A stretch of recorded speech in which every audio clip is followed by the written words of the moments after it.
evening, ladies and gentlemen. I'm your host, Napalm Dawn, and we are here in Marvel Avengers Alliance on G4G with another team up for Union Jack. But before I get to that, I want to go ahead and show you guys some honorable mentions of team ups that I could do for him, but I'm not actually going to devote a full video to. Right here, back to back, the Lovers, Black Widow and Hawkeye. These two are a definite honorable mention because of the fact that Gray Suit Black Widow, as a tactician, gains some of the infiltrator bonuses, and she can counter attacks. So she gets a nod for the fact that she gets counters. Hawkeye, especially with the ISO that is in the store, the knocking where he pre-fires against pinpoint targets, he is also definitely a strong contender for working well with Union Jack. His level 1, of course, likes to multiple fire. Well, actually, his level 1 and his AoE likes to fire multiple times on people that have pinpoint targets. And, of course, you can either go the route of his one farmable ISO that allows him to go earlier in combat, which could set up really, really nicely, or you can get the one in the store that says that he will pre-fire on targets that have pinpoint. So you can have him do a pinpoint and the agent do pinpoint with a gear, and Union Jack can then jump in on his pre-counter. Cyclops, of course, has flanked with the exploit weakness and disadvantage. Excuse me. He has flanked on the optic blast, but he also has disadvantage, which is really good for shutting down bruisers on the enemy side to ensure that Union Jack does not get people enraged. Plus, disadvantage works for whatever the situation warrants. Combat awareness is sort of like having neurotrope. And if you run the neurotrope with Uncanny Cyclops, is you can have staggered counters, full AoE counters, for 2 rounds. You could have him do it a round and have the neurotrope do it a round, and then you would only have 1 round in between where nothing would be up, and then things would start coming available again. Skipping around a lot because there's some people on here that I would do videos on. A definite honorable mention goes to Classy Rogue and Famine Rogue. Famine Rogue kind of wins out over here because she has Southern Hospitality and Infiltrator power. So for the first 2 rounds, she can counter as if an Infiltrator, and she can also counter off of her Southern Hospitality. Here for Classy Rogue, you only get the Southern Hospitality counter, but you have the Scrapper power if you went that route, which means that she is essentially a guaranteed scrapper. So Union Jack can join in on the second hit by Classy Rogue. So that's definitely a honorable mention. Of course, Psylocke with her mental preparation and everything like that. Other people joining in on attacks will make Union Jack get going. Sabretooth in his berserking. If Sabretooth joins in on an attack, Union Jack will join in. Wasp and all of her pre-counters that she does is a definite contender, and it's very easy to set up Wasp with all of the opportunistic weapons that the agent has. So this is a really good combination, except for the fact that Wasp, I mean, she's a great spoiler, and Fist Bump does a good job, but she kind of hits like a mosquito, so there's not a whole lot of damage coming out from her over there. Other honorable mentions, Taskmaster and his ability to be kind of like Hawkeye, where a bunch of his level 1s see this trick shot, applies pinpoint before attacking, and he has a 50% chance of performing a follow-up. So he is very similar to Hawkeye in that he has a lot of follow-up attacks. The only thing is, once he starts shifting off of being that generalist, he loses a lot of those extra attacks over there. Some of them have it, I forget where. Well, obviously, if he was a scrapper, he would be having 2 turns, and the fact that he can apply flanked is good, and the fact that he could give the whole team scrapper power is really good. And there's trick shot again. So only 2 of his stances, or 2 of his classes, give you that chance at the follow-up. So he's good, but he could have, actually be pushed away from being good over there. And Blade, he has his little chance at pre-countering over there.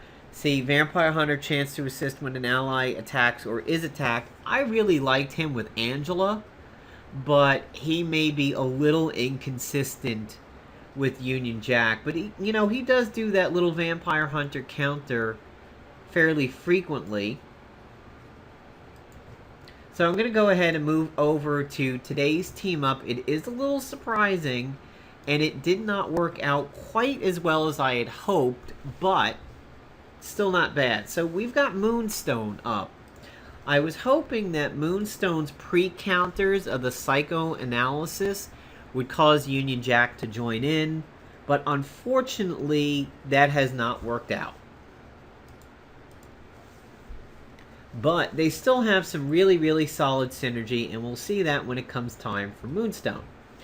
So, Moonstone, of course, is a tactician. She's a lockbox hero, and I find that she's extremely underrated and underutilized because people don't really understand her well. You can run snappy service on her that allows her gravity syndrome to be a quick action, which is really solid. So one of the things you should always do with her is open up with her level 2 so that she gets phased. If she's phased... Oh, and see, alright, because of the flanked, she followed up with melee, and Union Jack enjoyed that, so he got in on the picture thanks to the flanked. See, there's psychological manipulation, and Union Jack did not join in, but because she attempted to do forceful personality, she did do a regular follow-up, and he does have a chance to join in on that. He just doesn't have the chance to seemingly join in on the application of these psychological debuffs. Now, the reason why she's so good for this group is she has that gravity well, and we'll take a look at that. And see, there was a pre-counter from the Scrapper suit and a Rav Shank, all of which, both of those could have gotten Union Jack involved, but he didn't. He's just sitting there staring at that infiltrator over there, just hoping to God he gets to hit him for 2 attacks. Alright, so unfortunately he does not have the Scrapper bonus, and he only has 1 stack of bounding, and he only has 1 attacker stack. So hopefully we don't finish this guy. Oh, we did. So now this gravity well, it says everybody is exhausted, flyers are no longer flyers, and our melee attack damage goes up. So this is extremely good for like Juggernaut and Quicksilver, Molly, Heroic Age, Iron Fist. Exhausted, of course, is phenomenal in the current meta.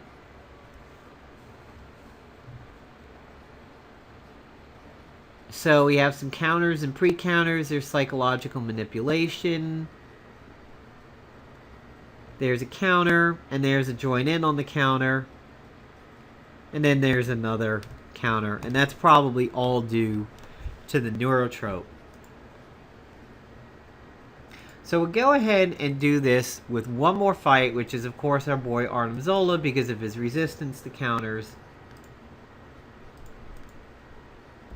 And Moonstone, let me tell you, Moonstone is underrated that if she comes out of phased after hitting Gravity Well, which we may see in this. So we've got the extra turn, and his migraine pierced the Mystic Shroud because he removed it. So now my entire team does extra melee damage.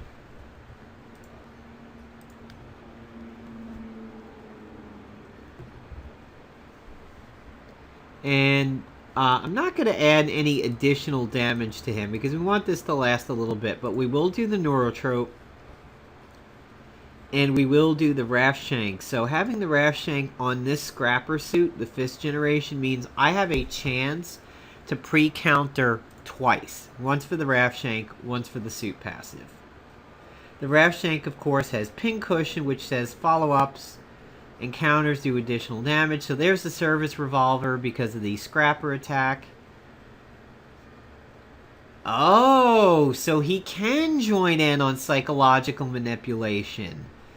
Yay! Alright, so that's really good news for Moonstone, because Moonstone, after applying the psychological manipulation, she has a chance to counter after her little pre-counter. That gives him 2 opportunities to join in. So he finally did it on the application of the psychological manipulation. Either that or he was doing it because of a pre-counter on the ranged, but still nice to see. So she is going to gain phased advantage because she's coming out of phased. As you can see here, she is phased, or she should be. No. She's no longer phased for some reason. Okay, so we'll go ahead and do that, which should put her back to phased. There we go. And now we have the phased advantage. And look at that damage. That damage is because of phased advantage and the fact that her own melee attacks are bumped up. And, you know, the good thing about Moonstone is that her heroic is pretty solid. You can get her stone, and you can also get Captain Marvel's, which is really, really good. So it's a fun heroic. It's an easy heroic.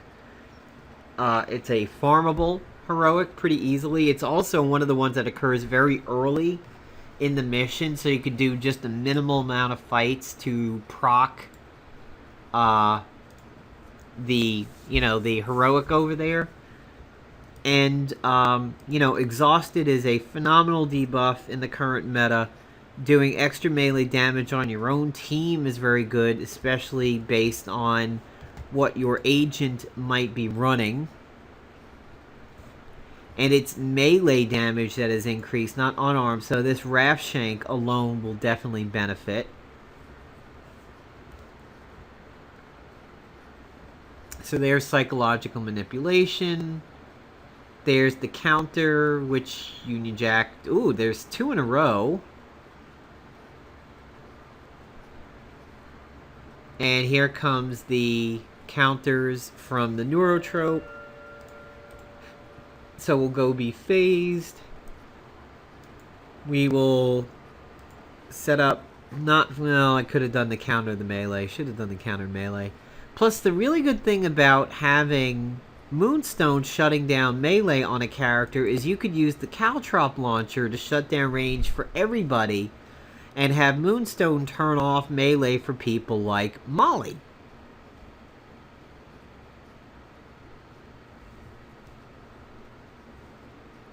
And there's her counter because of her setup over there. So Union Jack could have joined in on it.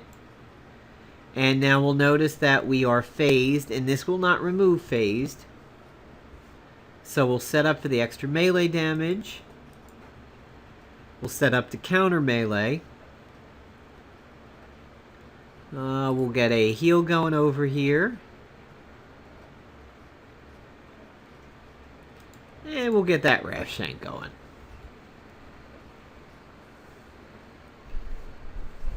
So there's psychological manipulation again, and there's Royal Arms, which is the pre-counter.